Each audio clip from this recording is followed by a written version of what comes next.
नमस्कार। आकाशवाणी जयपुर अजमेर से प्रस्तुत है प्रादेशिक समाचार।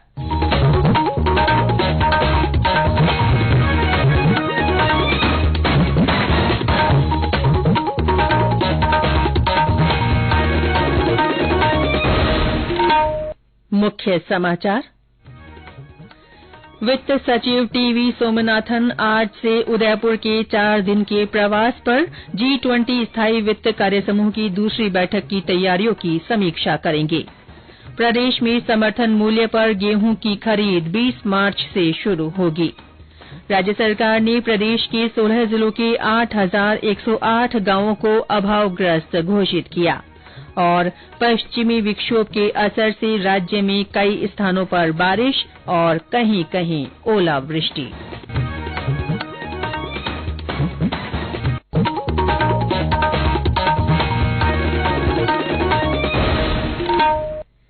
समाचारों के साथ मैं रितिका गुप्ता और अब समाचार विस्तार से।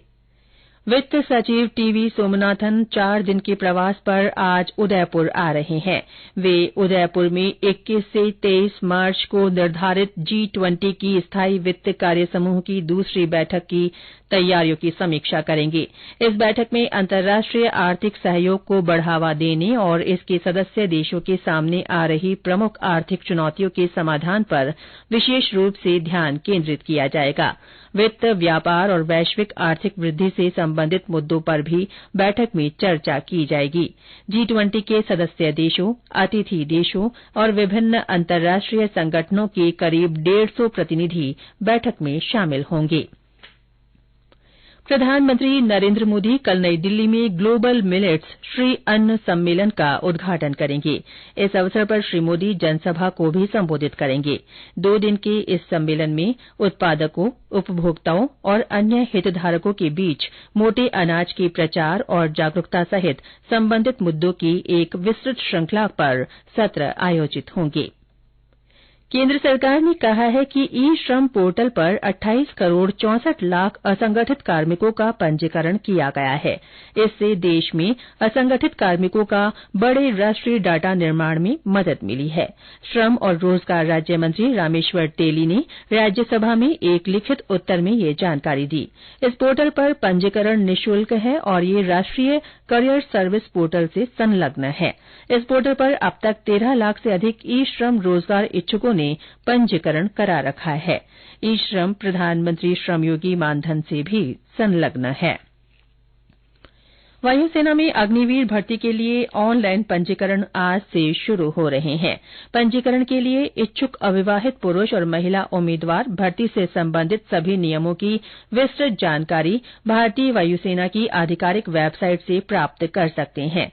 अग्निवीर वायु की भर्ती के लिए 31 मार्च शाम 5 बजे तक ऑनलाइन पंजीकरण किए जा सकेंगे। प्रदेश में समर्थन मूल्य पर गेहूं की खरीद 20 मार्च से शुरू होगी। खाद्य मंत्री प्रताप सिंह खाचरियावास ने बताया कि गेहूं का समर्थन मूल्य 2,125 रुपए प्रति क्विंटल घोषित किया गया है। श्री खाचरियावास ने बताया कि खरीद प्रक्रिया को सुचारू बनाने के लिए जिला कलेक्टरों और खरीद एजेंसियों को जरूरी निर्देश दिए गए हैं। उन्होंने बताया कि राज्य में पहले चरण में कोटा संभाग के 57 केन्द्रों पर 20 मार्च से शुरू होने वाली गेहूं की खरीद प्रक्रिया 30 जून तक जारी रहेगी। शेष जिलों में गेहूं की खरीद 1 अप्रैल से शुरू होगी। गेहूं खरीद का काम ऑनलाइन किया जाएगा। इसके लिए राज्य सरकार ने ऑनलाइन पोर्टल विकसित किया है। उन्होंने बताया कि पंजीकरण का काम 15 मार्च से शुरू हो गया है। आकाशवाणी समाचार जयपुर की ओर से अपने श्रोताओं में मोटा अनाज के प्रति जागरूकता के लिए संदेश श्रृंखला चलाई जा रही है। इसमें श्रोता संदेश भेजकर बता सकते हैं कि वे अपने भोजन में मोटा अनाज किस तरह काम में लेते हैं। आज सुनिए पाली से हमारे श्रोता का संदेश। मैं रिंकूलाल सोनी तखतगढ़ पाली राजस्थान से बात कर रहा हूँ। मोटे अनाज हमारे शरीर के लिए बहुत ही स्वास्थ्यवर्धक होते हैं। अगर बाजरे की रोटी को मेथी की भाजी के साथ खाया जाए तो बहुत ही स्वादिष्ट लगता है और इसको घी और गुड़ के साथ खाया जाए तो बहुत ही आनंद आता है और कढ़ी के साथ भी ये बहुत स्वादिष्ट लगती है। और बाजरे का खीच भी बनाया जाता है जिसे दूध और घी के साथ खाया जाए तो ये बहुत ही स्वादिष्ट लगता है। और मक्का के ढोकले भी बनाए जाते हैं जो कि खाने में बहुत ही स्वादिष्ट लगते हैं। इस प्रकार मोटा अनाज हमारे शरीर के लिए बहुत ही पौष्टिक होता है। धन्यवाद। हमारे अन्य श्रोता भी मोटा अनाज के बारे में अपने संदेश लिखकर या रिकॉर्ड कर व्हाट्सएप नंबर 9414052368 पर भेज सकते हैं। ये समाचार आकाशवाणी जयपुर अजमेर से प्रसारित किए जा रहे हैं। समाचार अभी और हैं, उससे पहले ये विराम। 99 रुपए में 1 किलो जलेबी मिले न मिले, मगर वी के साथ 99 रुपए में 28 दिन की वैलिडिटी और फुल टॉक टाइम जरूर मिलेगा। आज ही जुड़े वी के साथ। प्रादेशिक समाचारों में एक बार फिर से आपका स्वागत है। राज्य सरकार ने प्रदेश के 16 जिलों बारां, भरतपुर, बूंदी, धौलपुर, श्रीगंगानगर, झालावाड़, करौली, नागौर, सवाईमाधोपुर, टोंक, कोटा, बांसवाड़ा, प्रतापगढ़, जोधपुर, अजमेर और उदयपुर के 8,108 गांवों को अभावग्रस्त घोषित किया है। जिला कलेक्टरों से प्राप्त खरीफ फसल 2022 नियमित और विशेष गिरदावरी रिपोर्ट के आधार पर बाढ़ से फसल खराब होने पर किसानों को राहत देने के लिए सरकार ने अधिसूचना जारी की है। आकाशवाणी के लोकप्रिय कार्यक्रम मन की बात की 100वीं कड़ी अगले महीने प्रसारित होगी।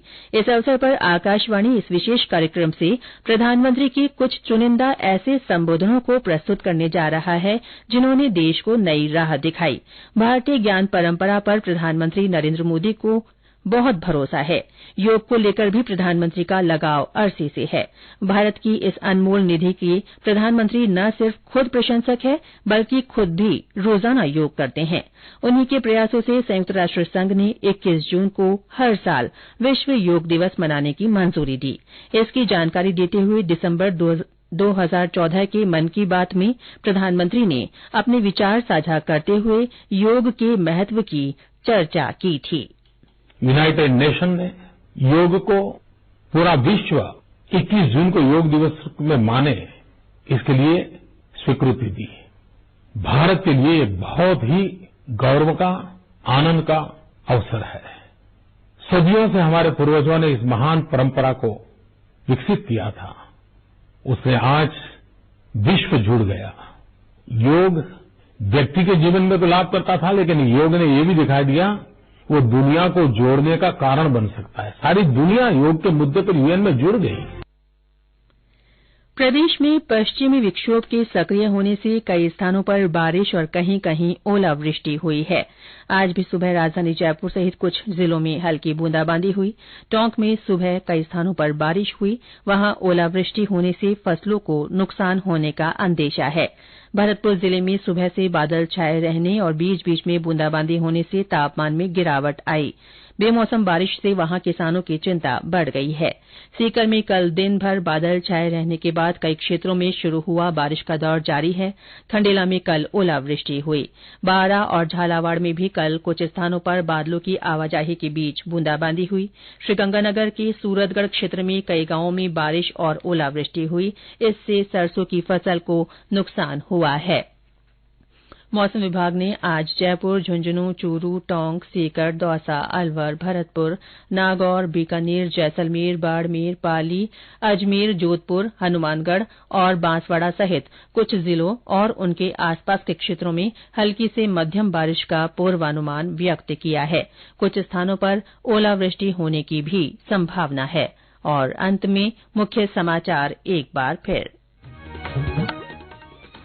वित्त सचिव टीवी सोमनाथन आज से उदयपुर के 4 दिन के प्रवास पर रहेंगे। वे G20 स्थायी वित्त कार्य समूह की दूसरी बैठक की तैयारियों की समीक्षा करेंगे।